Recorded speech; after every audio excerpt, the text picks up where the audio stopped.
Federal government commits to spend 0.5% of GDP on research and innovations. Nigeria must step up action on economy to deliver trade, says Okonjo-Iweala.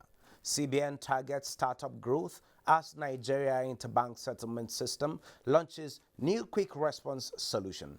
Details of this and more on Business Express on the network service of the NTA, and we are reaching you live from Abuja, the nation's capital. I am Benny Adams, your guide.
Glad to have you join us at this time.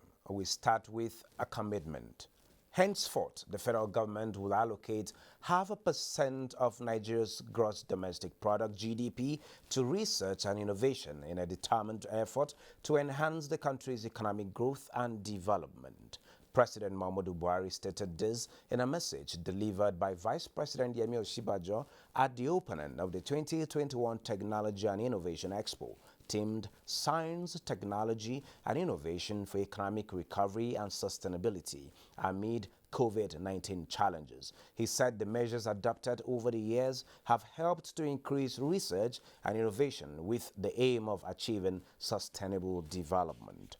Inventors and innovators who are participating in this expo to be steadfast, as the government has confidence that your results, your products and services will help make Nigeria a truly great nation, respected all over the world for its exploits in science and technology. In the past few years, we have also made considerable improvements in the budgetary allocation to the ministry. We need to use the key of science, technology, and innovation to unlock the door of prosperity for the progress and the happiness of all Nigerians.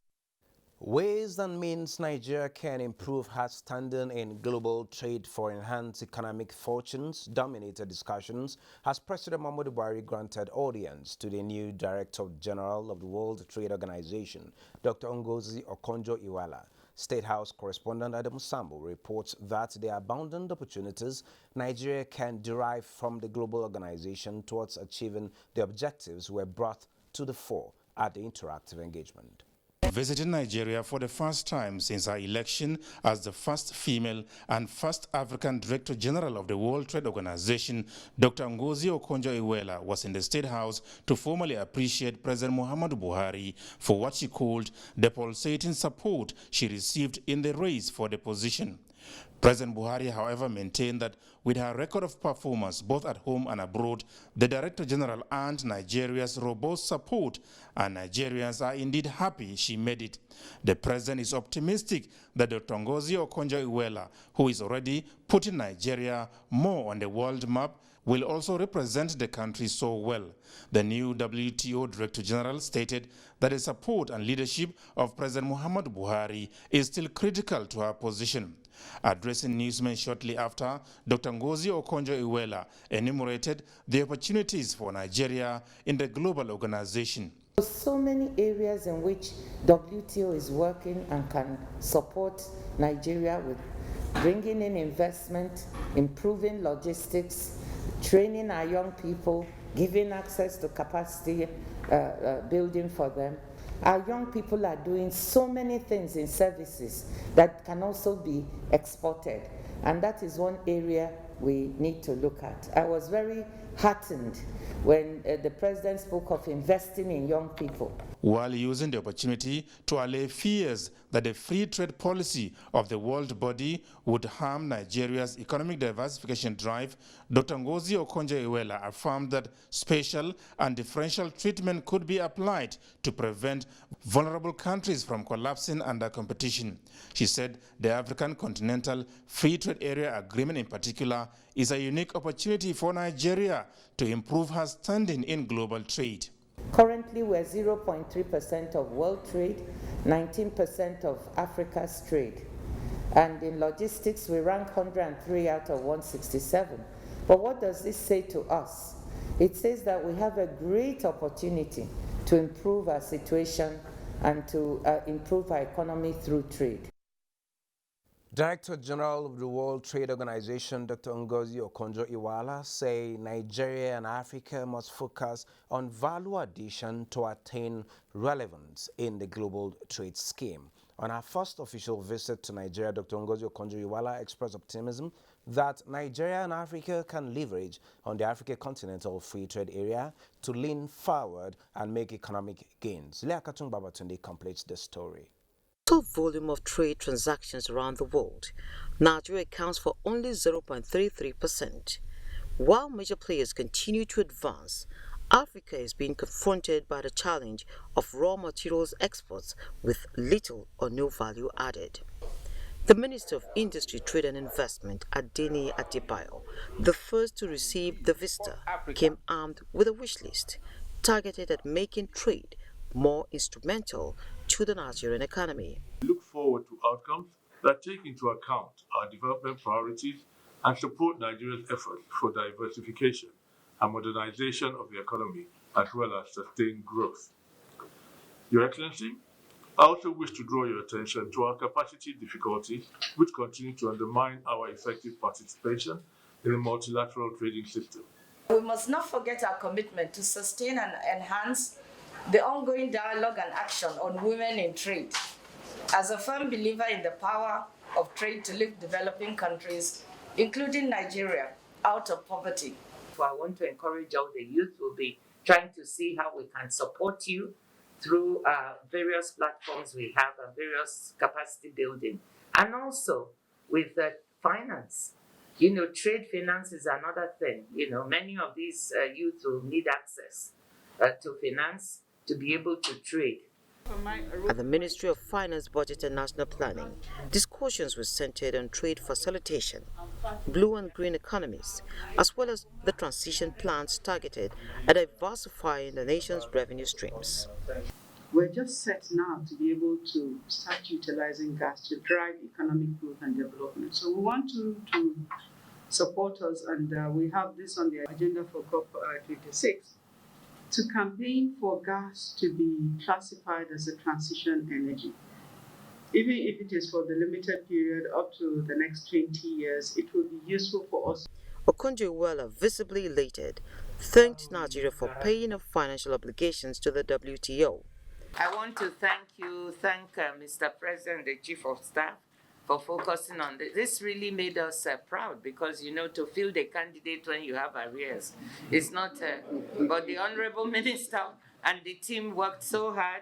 And I want to share with you, they not only cleared the arrears for 2019, they paid for 2020 and put an advance against, paid for 2020, 2021. And now we're a little bit ahead because they advanced some money for 2022. Nigeria is the first country visited by the new WTO Director General after assuming office at the beginning of this month.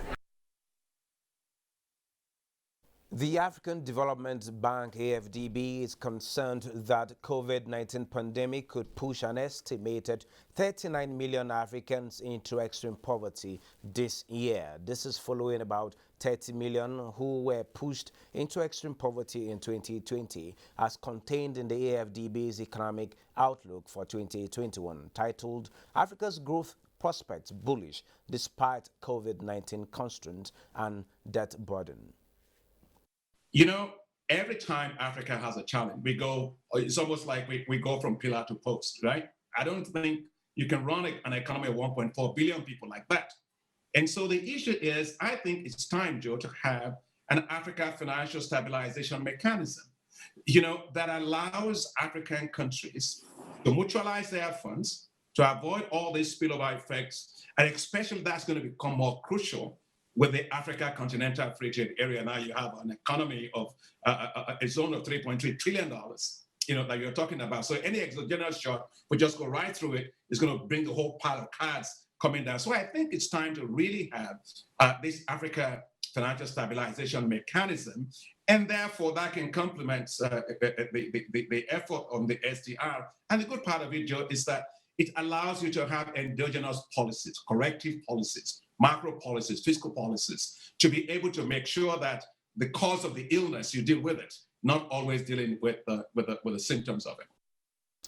To shed more light on issues around African Development Bank's 2021 economic outlook is an economist, Dr.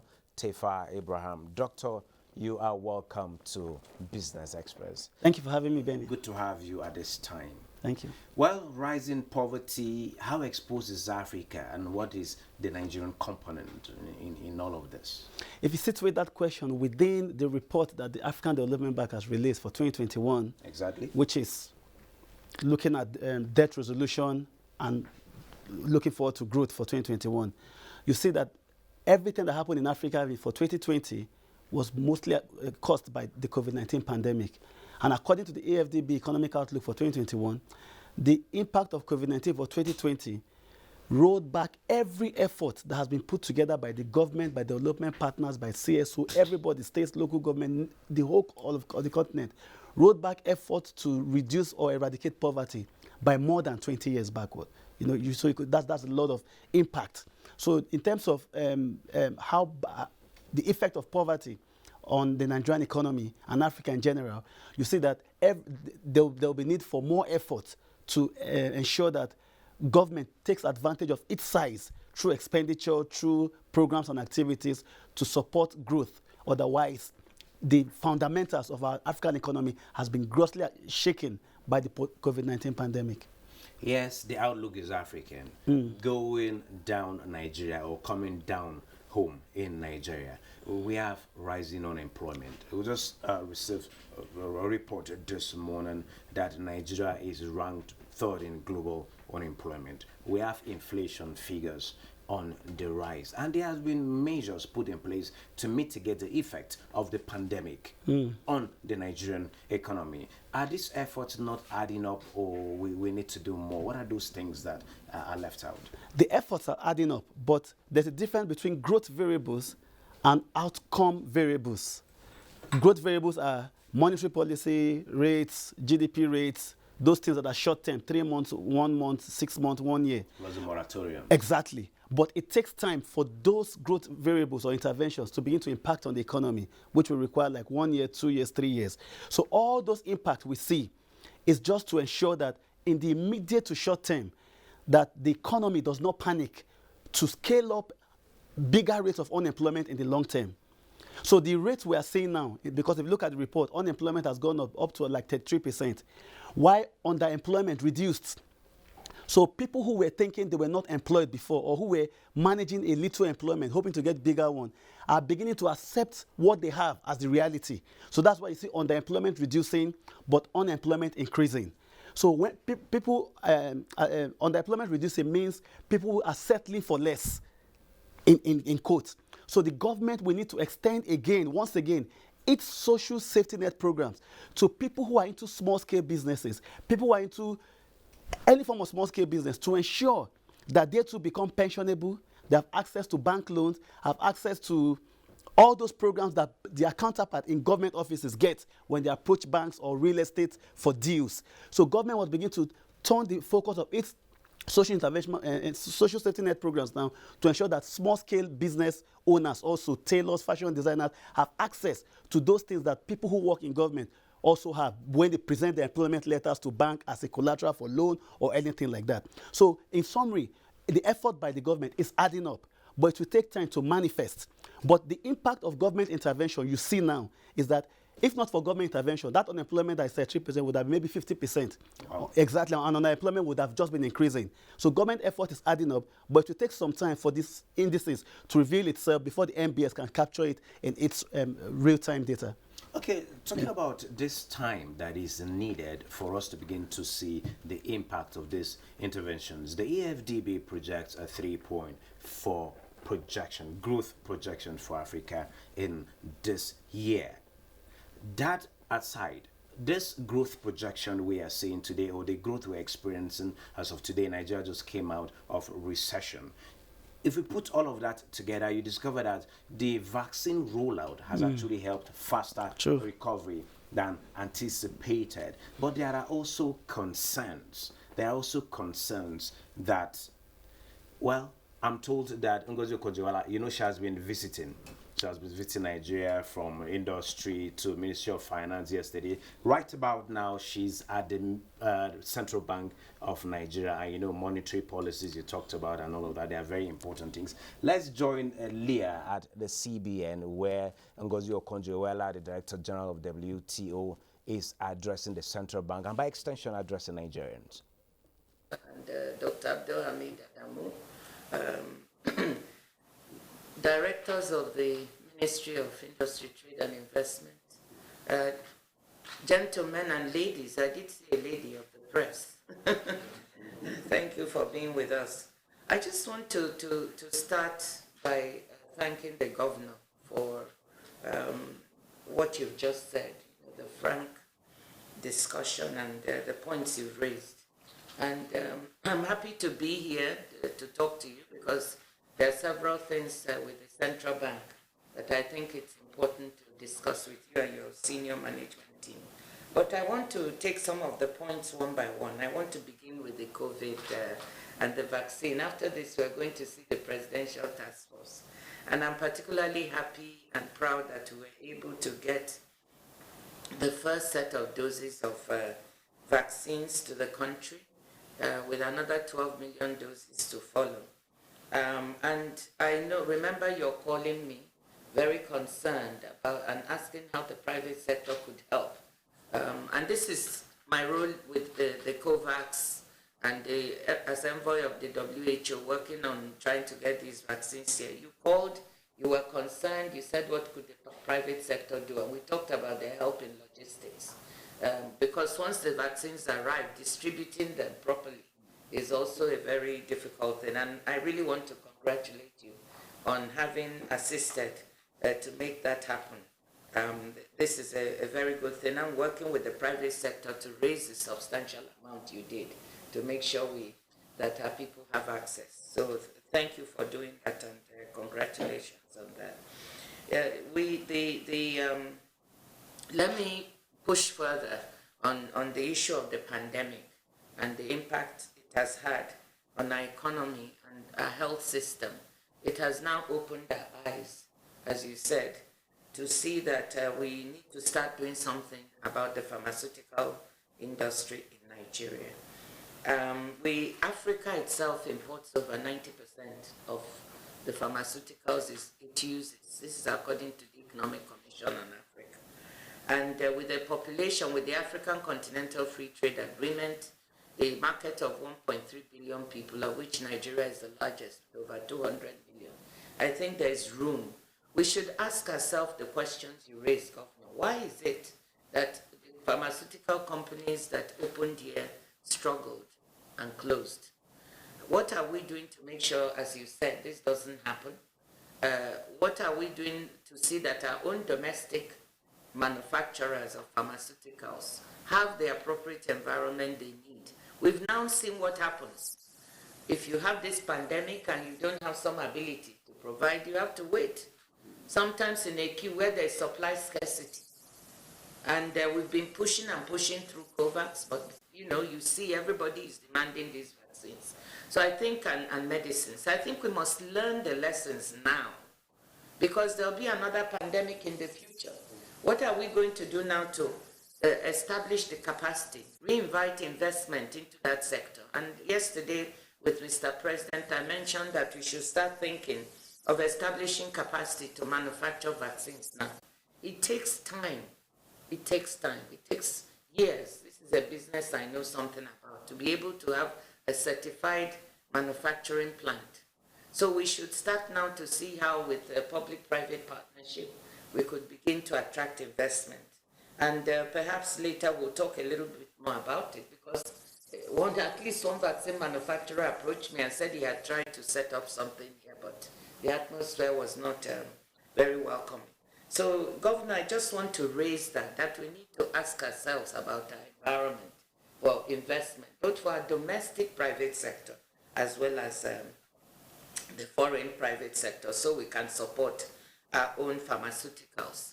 And as I said, this is one of those areas where I see tremendous opportunity. I'm always looking at the cup half full rather than half empty.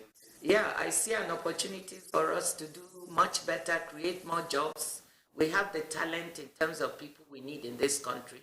So let's create the right environment for manufacturing in the pharmaceutical industry.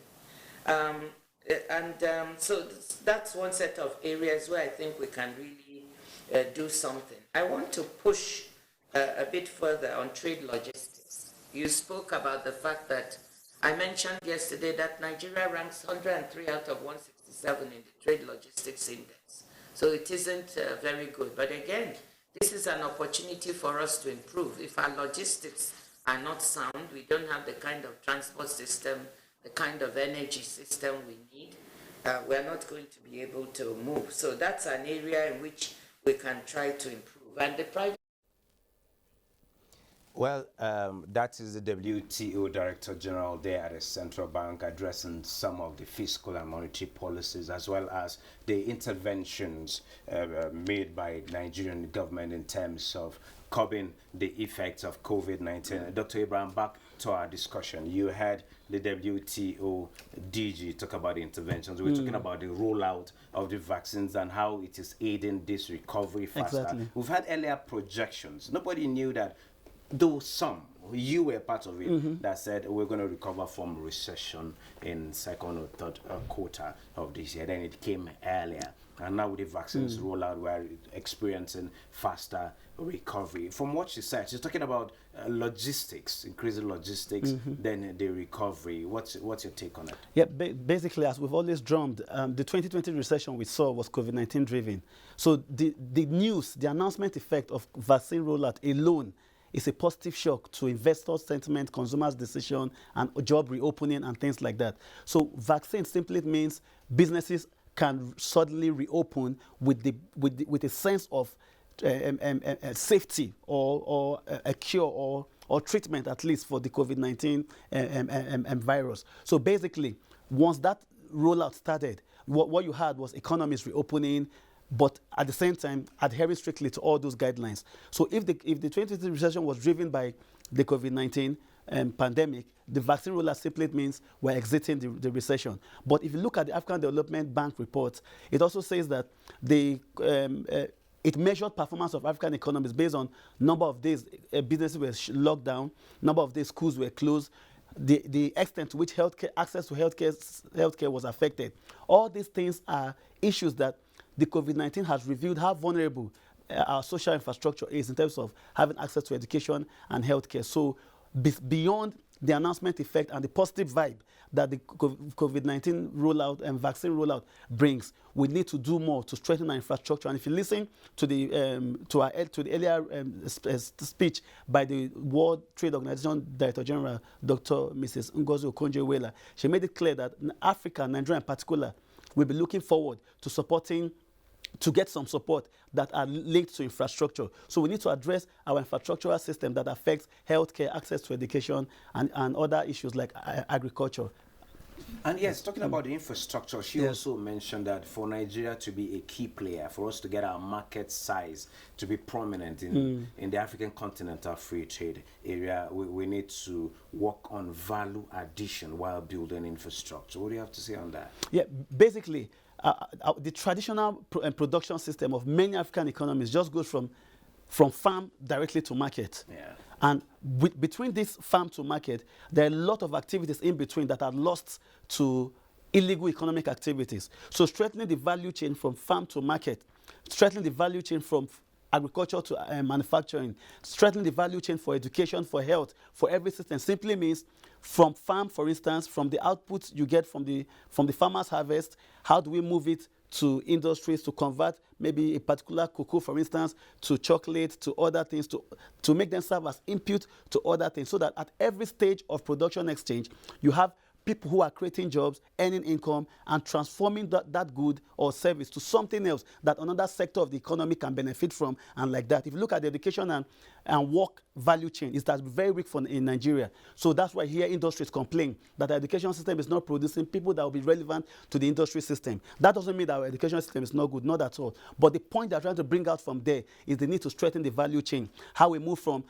students who are doing IT or SciWest or NYSC contributing to growth of schools, industries, and then how their own output is seeing small-scale business become very large ones. Yes, Doctor. Talking about young people, what young people are doing. The WTO DG mentioned that young people are doing a lot in the services sector, which Nigeria needs to key in for exports, not just in this continental market, but also globally. And she also mentioned she's got concerns about the Nigerian exchange rate regime with the CBN. A quick one. Can you wrap? Yes, okay. Basically, again, the African Economic Outlook 2021 gave a lot of analysis in terms of monetary policy variables. It complained about our exchange rate, about our non-performing bank loan, about our liquidity support system, and things like that. So basically, don't forget, WTO ultimately is a Bretton Woods institution. And for them, it's important that our exchange rate remains liberal, remains flexible, remains market determined. But that will be a decision for the central bank to take, given the covariant risks that our exchange rate system is facing at the moment. No central bank will just liberalize its exchange rate 100%. So the CBN has that mandate to see to what extent to allow for flexibility and to what extent to control in that manner. But I believe within the short term to long term, the CBN will ultimately be looking at making our exchange rate very liberal. But at the moment, given the weak domestic base in terms of diversification and our export base, the CBN will need to keep that in check. Okay, Doctor. Thank you so much. Thank you for sharing your thoughts with us at this particular time. And the meeting actually continues in the CBN, and talking about the exchange regime. We're going to get to hear decisions reached at the end of that meeting in our subsequent bulletins. But I think we can still join her to hear what she has to tell them at this moment before we get to wrap business. Intermediaries. So we need to start thinking of how we shift a lot to the digital economy. The WTO is undergoing some negotiations now on e-commerce, plurilateral, and Nigeria is very active in being one of the supporters of that. Let me then quickly move to... Well, on that note, to explore the digital economy at this time by the WTO DG, we wrap Business Express at this moment. Remember to keep in touch with us by sending in your comments, observations, and suggestions. Also be informed that all previous episodes are available on YouTube on NTA's channel. You can also communicate us on Twitter, and the handle is NTA News Now. Keep doing business with us.